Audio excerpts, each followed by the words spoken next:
Welcome to r/slash Entitled Parents, where OP smacks an entitled father with a baseball bat. Our next Reddit post is from Ravenholt. This story is about my wife's parents and their retirement plan. A key detail here is that for years her parents have been pressuring us to buy a house with extra rooms. I didn't know why until not too long ago. So last year, my wife explained to me that our parents were retiring early to enjoy life. They're around 50. They sold their house and most of their belongings. They decided to spend most of their summers in a camper. So far, so good.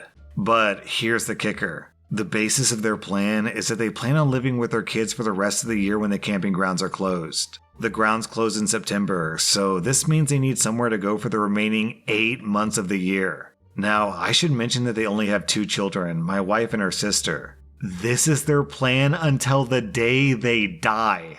All their money is going into seeing the world and camping, nothing else. And if they ever get sick and can't travel anymore, you got it. It's now our responsibility because they'll have no money for a special care home or nurse by then. I told my wife that I am not okay with this. We have a child, and I'm looking forward to the day when we're done raising him and we can do the things that we want. To me, living with our parents, seeing them every day, every meal, watching TV with us is a nightmare scenario. I do like them, so that's not the issue. I just don't want to be burdened by an older couple that I would essentially be responsible to feed and house. Thankfully, my wife totally agreed with me that it's a garbage idea. We have our own life to live. They don't show it much, but I can tell they're offended and feel rejected. But honestly, it was a terrible idea, and when I get to be that age, I won't have the luxury of living off my kid, and I certainly would feel like a piece of garbage if I expected that of him. And no, you're not going to mooch off of me to make me probably have to work until I'm 75. So my question to you is, am I the butthole? I feel like if I'm going to work my butt off, I want to enjoy my free time. I don't want to take care of an older couple that decided they should just quit their responsibilities and pawn them off to one of their kids who are just starting off their married lives. My wife's sister is okay with this, and her parents spent all of winter and spring over at her place with no issues. Personally, I feel this is gross entitlement. Seriously, of course I would take care of my parents if they fell sick or fell on hard times, but who just decides to live off of other people just because? OP, it would be a different situation if they were too broke to afford living on their own, but that's not the case at all. They had a comfortable financial situation, and they decided to blow all their money on travel and force you to pick up the pieces. Our next Reddit post is from Fickless Pickle. So to start things off, my wife, who I'll call Emily, was always a bit entitled. Because she'd grown up with wealthy parents and truly was one of those, keep me in a lifestyle which I've become accustomed to types. I accepted that because I knew it was her parents that made her that way, and that these learned behaviors could be unlearned just by existing in real life, and she truly had a wonderful side. She could be generous and loving and truly cared about the people she allowed into her life.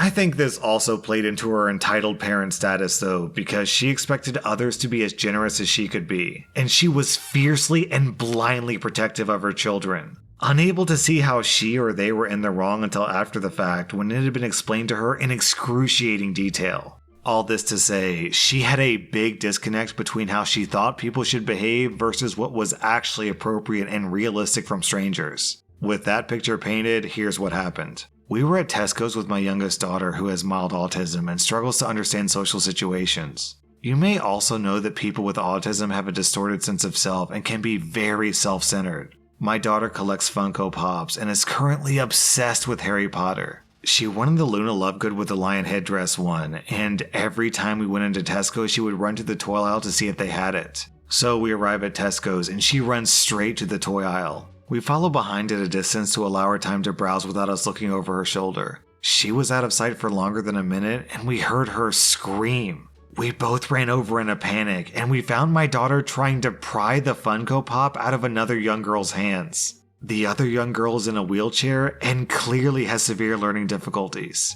I know that you'll judge my daughter here, but please keep in mind that she has autism and learning disabilities herself. The girl in the wheelchair is trying to hold the Funko Pop out of reach, and her mom is standing to the side of her, trying to get between my daughter and hers without touching my daughter. It was a trying task. My wife stomps over and immediately starts in on the mother. Don't you dare touch my daughter! The other mother, with the patience of a saint, looks at my wife and says, I'm trying to stop her hurting my daughter. I get a bit annoyed at this because my daughter has never been violent to anyone, but I could see why she would make this assumption given what was happening. My wife did not see this. She instantly started shouting, "How dare you? What do you think she is, some kind of monster? She would never hurt an R-word person, she just wants the Funko Pop. If you would just give it to her, she would leave you alone." She looked at the girl and said, "Give it to her now."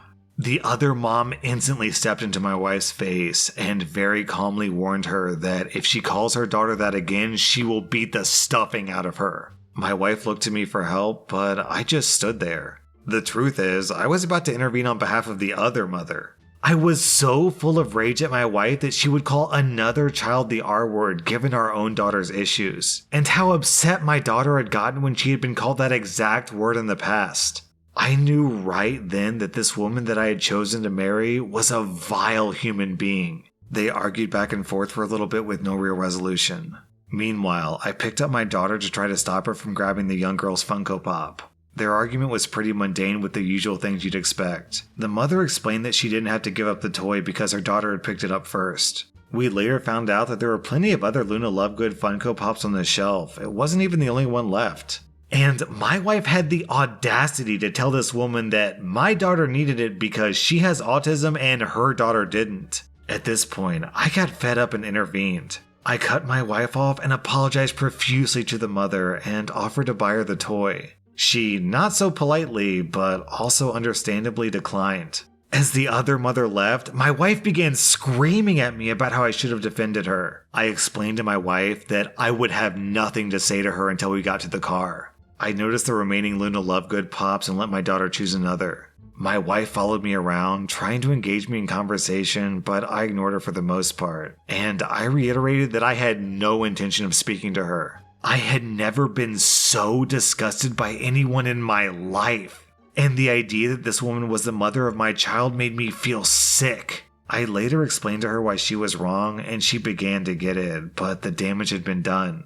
I couldn't be with someone who would use that word to describe someone who had it even worse than our own daughter. We ended up divorcing over something else weeks later, but in the back of my mind at that moment, that was the beginning of the end. Man, that story is depressing, OP. I think one of the biggest problems that someone can have is just a complete lack of empathy. Unfortunately, it sounds like your ex-wife just doesn't have an empathetic bone in her body. I mean, maybe she shows empathy for people in her family, but that's the whole point of empathy. It's universal. If you can't show empathy to strangers, then you're just a selfish douchebag. Our next Reddit post is from Jalji. I'm a high school student and I recently had to do a science project. The teacher gave us half a year, and most kids just procrastinated. I pulled a couple of late nights trying to finish it. So the science fair rolls around and I set my project up.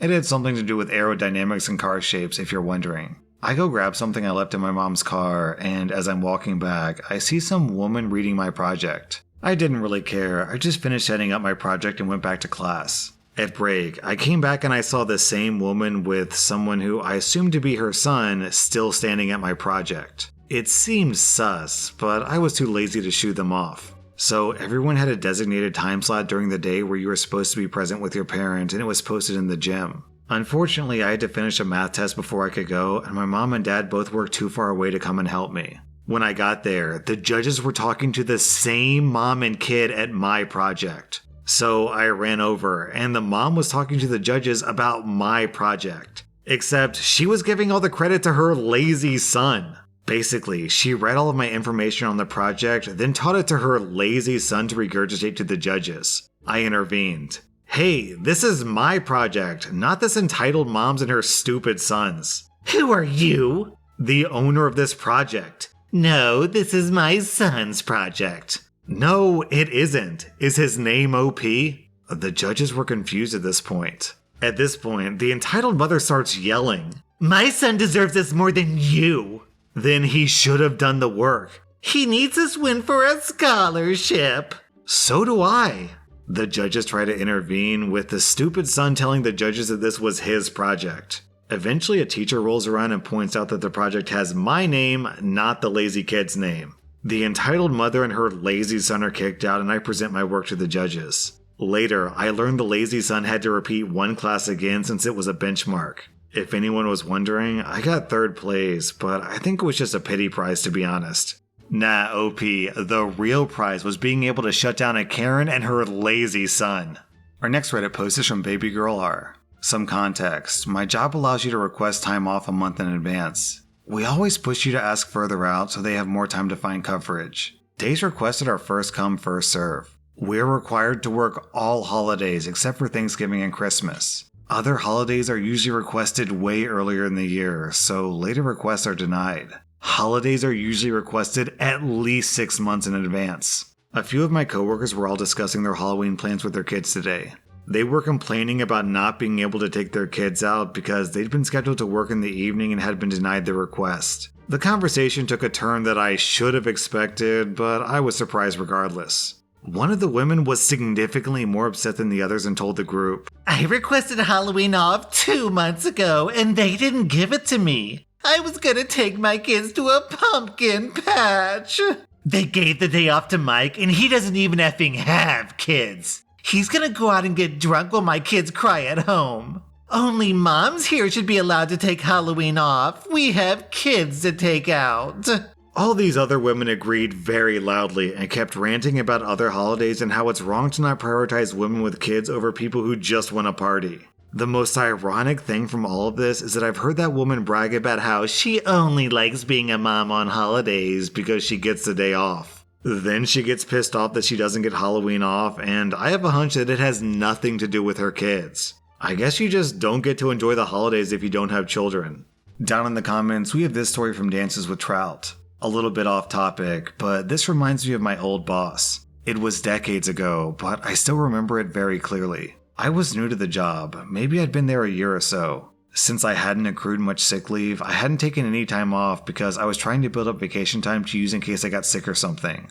And then one day I wanted a day off, I think to take my wife and kids somewhere. I met with my boss and said, "Carla, I'd like to take next Tuesday off because..." She cut me off mid-sentence and said, "OP, don't ever tell your manager why you want to take some time off. Just ask for it. You've accumulated the time off, you're entitled to it, just take it. If you tell me or any other manager why you want to take the time off, you put them in a position of being able to decide whether your needs are important enough. It's not relevant.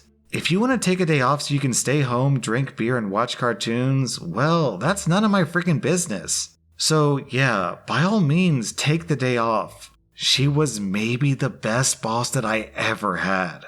I agree with Carla here, but I tried that at my last job before I became a professional YouTuber and they did not like it. But then they fired me and now I'm a pro YouTuber, so all's well that ends well, I guess. Our next Reddit post is from Nada Jojo. Some context, I was 11 when this happened and my mom was about 8 months pregnant with my little brother. Her live-in boyfriend was a massive waste of DNA and usually took his frustrations out on me. When this happened, he thought that I was at my grandmother's because my mom's dietary changes while being pregnant were causing me health problems. But I was over helping her with housework and I'd been playing games for about an hour at the time of the incident. So this douchebag had gotten home at about 8 or 9 p.m. and he was already in a bad mood for some reason. My mom went to ask him to stop shouting because the last time the neighbors came over because he was so loud and she didn't want to have to explain that one again. Honestly, I didn't blame her. She was pregnant, her feet hurt, and she was in the hospital for kidney stones like 3 days before this happened, so she was tired and frustrated. Apparently, this douchebag decided that he had to be mad at her and started shouting obscenities at my mother, which led to me grabbing a baseball bat I kept under my bed and sneaking closer to hear. Well, right as I got within range, I saw his hand fly up, and I'd seen that gesture before. He was about to hit my pregnant mother. So my first reaction was to swing that bat into his leg as hard as I could. And when he went down, I hit him maybe 3 or 4 more times at full force. Mind you, even though I was a child, I was certainly not weak. And I knew to hit him in his knees. And wrist, apparently. I nailed his left wrist at one point. My mother called my grandma on 911, which resulted in a cop car and an ambulance. The cops asked what happened as they loaded him into the ambulance, and he tried to say that I assaulted him unprompted. That's when my grandma came to defend me and interjected that 1, I have never hit someone without being hit first, and 2, my mom and her boyfriend were constantly fighting. She said they could go ask the neighbors and the neighbors backed her up. When the cops asked why I hit him so hard that I broke at least one knee for sure, I stated, he could hit me and I'd probably hide since he's bigger than me, but he was gonna hit my mom and she's pregnant. I didn't want the baby to get hurt, so I hurt him first and made sure that he wouldn't do it again. My mom agreed to press charges for assault, child endangerment, and child abuse. The cops were also informed of how he verbally, mentally, and emotionally abused me, and my grandma had at least one voice recording of this happening in the past. I wasn't able to go to the trial because I was a child, but luckily my grandma had physical proof of his abuse. Later, I found out that he was only granted weekend visitation at my mom's convenience and he had to pay child support. A few years later, he got himself arrested for some reason and he had his visitation rights revoked by the court. So yeah, don't mess with my mom and don't mess with my little brother. My family will ruin you. Nothing was more gratifying than knowing this man can no longer see his only child because he thought he could get away with being an abusive dick. This reminds me of that Dr. Seuss book, Hop on Pop, except instead of hopping on Pop, you're wailing on him with a baseball bat. That was r/Entitledparents, and if you like this content, check out my podcast where I publish the exact same episode. Also, hit that subscribe button because I put out new Reddit videos every single day.